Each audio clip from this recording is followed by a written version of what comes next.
And of course, right here, we don't criticize, but if we must criticize, we'd only just criticize to build and not to destroy. That is why we say we are in the service of God and country. This is the Black Pot, and from the newsreel, we keep it real.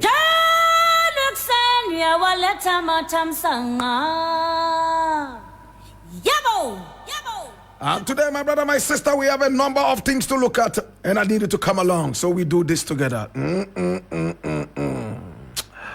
My brother, my sister, we have a number of issues, and we need to open our ears and eyes as we walk in this country, or else we all will get sold without knowing. This is the Black Pot, aka Kuku Shodomo, where we speak truth to power.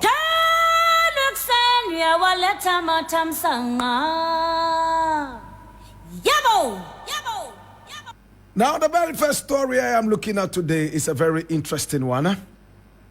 And just open up your ears and listen with rapt attention. I'm reading this from Peace FM Online. And it's interesting. Come along. There is no doubt Dr. Bawumia will become NPP flag bearer. And who is speaking? One Dr. Gideon Buakun. I read it. Dr. Gideon Buakun has implored the members and the supporters of the New Patriotic Party to unite behind Dr. Mahmoud Bawumia, as he strongly believes he will emerge victor in the party's upcoming elections. Now, the New Patriotic Party will conduct a special delegates conference on August 26 to trim the number of presidential candidates to 5, with the 5 competing in their main election scheduled on November 4 this year. The candidates have officially filed their nominations to contest the flag bearer race. The 10 include the Vice President Dr. Mahmoud Bawumia, former Trade Minister Alan Kojo Chremateng, Asin Central MP Kennedy Ohini Ejapong, former Energy Minister Boache Ejakong, and many more. I mean, I don't want to go through all the boring list we have here. Now, during the NPP impending elections, Dr. Gideon Buakun decried the politics of insults and attacks on the vice president and refuted some claims against him. He debunked claims that Dr. Bawumia, as head of the economic management team, has failed Ghanaians, therefore does not deserve to become the NPP flag bearer.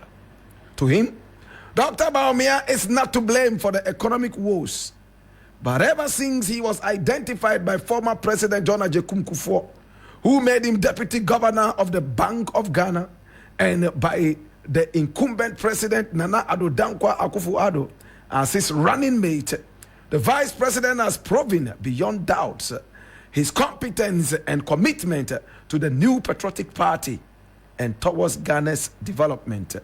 Dr. Buakun was optimistic that despite the attacks on Dr. Bawumia, he will be elected to lead the NPP into victory in the 2024 elections.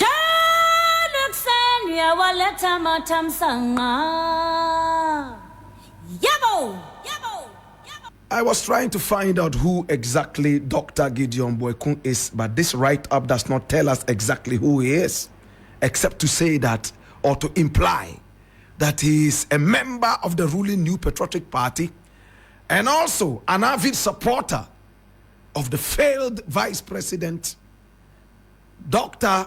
Bawumia. In fact, people like this do not encourage us to even have PhDs, to be very honest with you. There are some people who have PhDs and you look at them and you don't want to have one because they are a disgrace to PhDs. I'm telling you. My brother, my sister, I have questioned myself time and again how some people got their PhDs. Or is it pull him down? If it is pull him down, then I understand. But if it is academic, then I wonder what kind of academia we are in these times. My brother, my sister, I can mention a number of people in this country who are nothing but a mere disgrace, sheer disgrace to the PhD. And some of these universities who awarded these PhDs must start calling back some of these people and taking back the PhDs. It is sad. Some of the people who kill us in this country are PhD holders. People who are supposed to have gone through a certain meal of academia and understanding. People who have gone through a certain level of research. And therefore, instead of putting their research capabilities into use, to research forward for this country to climb on a higher pedestal, they are rather researching into kleptomania and how they can be very, very, very audacious kleptomaniacs. It hurts me, my brother, my sister, that when some people are struggling to get a PhD, other people make it a sheer newspaper, disposable one. My brother, Dr. Bawumia is one reason some people would not even want to have any PhD.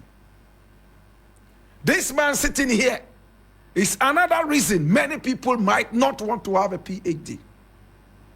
My brother, my sister, many more I can mention, but for want of time, I will leave it here.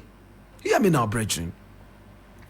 It is only in this country that the educated ones are worse than the illiterate.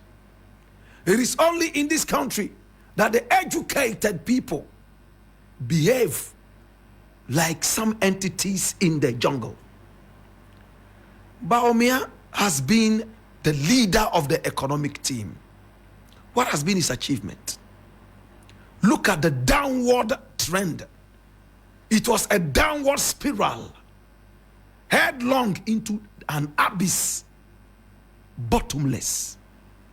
Today, my brother, my sister, the head of the economic team was able to advise the finance ministry and the so-called economic team that e-levy will save us from the tumultuous economic situation that we found ourselves in. Better still, that we thronged ourselves in due to carelessness, mismanagement, and inefficacy. My brother, my sister, they were able to twist our hands using political jingoisms, gymnastics, and underpinnings, my brother, my sister, to push the demonic agenda of the e-levy. We all remember how they flew people all the way from America and Canada, my brother, my sister, blowing away millions, flying these people in chartered flights. Some of them were even carried out forcefully from the surgeon's tables where they were having a major brain surgery. My brother, all this drama, we all saw people box each other in the parliament. Not once, not twice. Sometimes they boxed each other with insults, unprintable insults. All because of this demonic e-levy. We saw how this country was thrown into the world of drama, unnecessary drama. And after it was passed, these shameless crooks in power, these PhD holders worse than some entities in the jungle, my brother, my sister, only came back to tell us that despite all the research they did, all the skills they gathered from their PhD, in fact, the e-levy had failed. And for that matter, what we all feared, what it was that was our phobia, was slapping us in our cringing brows. They were going to the IMF, whether we liked it or not. The shameless president, Nana Akufo-Addo, told us that he had instructed the finance minister to start knocking on the doors of the IMF to come and help a failed state a state that is brain hemorrhaged, a brain that is suffering from, my brother, my sister, epilepsy. My brother, my sister, we voted into power to deal with the economy, to give us a better standing, only for you to cheat us, insult us, deceive us, because you speak better English than us, because you have PhDs, some of them 4 PhDs, yet their brain is less than those of primates in the jungle. My God, it hurts me that this doctor here, Dr. Gideon something, is saying that Bawumia is not responsible. So who the hell is responsible? Who the heck is responsible? If the head of the economic team, my brother, my sister, cannot be blamed for the downward spiral and then downward trend and then downward thronging of this economy, who else should we blame? If the head cannot be blamed for the rot, should we blame the messenger? This is what they do. Because of politics, they push all of us into believing they are rot. I have told you, if you vote for Bawumia and he becomes the next president of Ghana, I repeat, I will leave this country for you. Does it even matter? I will leave it for you, because I'll realize that I'm living with fellow junglists, people who have no respect for suffering. They say hard work is the key to success. Not in Ghana. The most hardworking people, my brother, my sister, are slaves. Not even indentured slaves. They are permanent slaves. You are not even ashamed to come and stand before me and tell me to vote for Bawumia. And Bawumia himself is not ashamed to be moving around and telling people to vote for him. Are we joking in this country? Look at this guy who is responsible with his boss, Nana Akufo-Addo. They have turned this country into a joke. They have turned this beautiful country, my brother, my sister, into a jungle of PhD holders with no common sense. Anytime I hear the name of Bawumia, I get so angry. I feel like breaking the earth and getting into it permanently. Are you joking? Do you respect the lives and the futures of your children? Generations yet to come?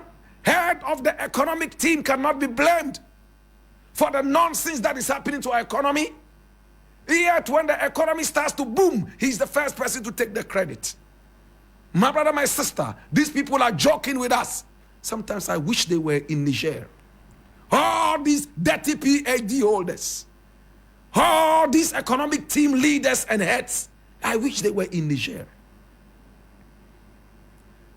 Abdul Rahman would have locked them up, beating them up 20 million times a minute. My brother, my sister, and teaching them a lesson of patriotism and common sense. Thank God the storm is over for some of these things. But it hurts me, my brother, my sister, that somebody can look at the nation and the citizenry, having gone through this enslavement, having gone through this ridiculous economic downtrend, having gone through all this disgrace, you still come to me and say, vote for Bawumia and rally behind him. He is not the cause of our bad economy. Who then is? Is it Nana Addo? Who deputized Nana Addo?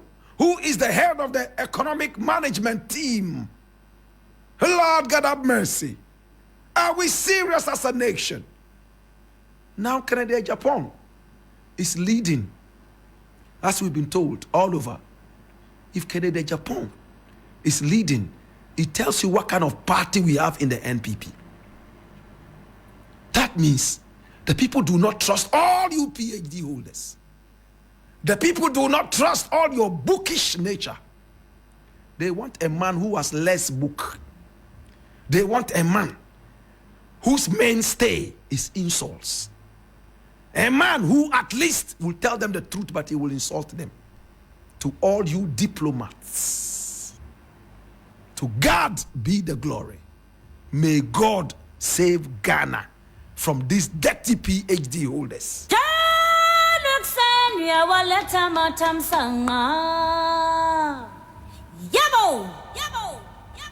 I'm going to look at this. I don't know if I have enough time to look at that. I think I should reserve it for another time. But, well, let's start it. He says Cecilia Dapaah was in court in 2022 crying over her missing monies. And this is Martin Kpebu disclosing to us.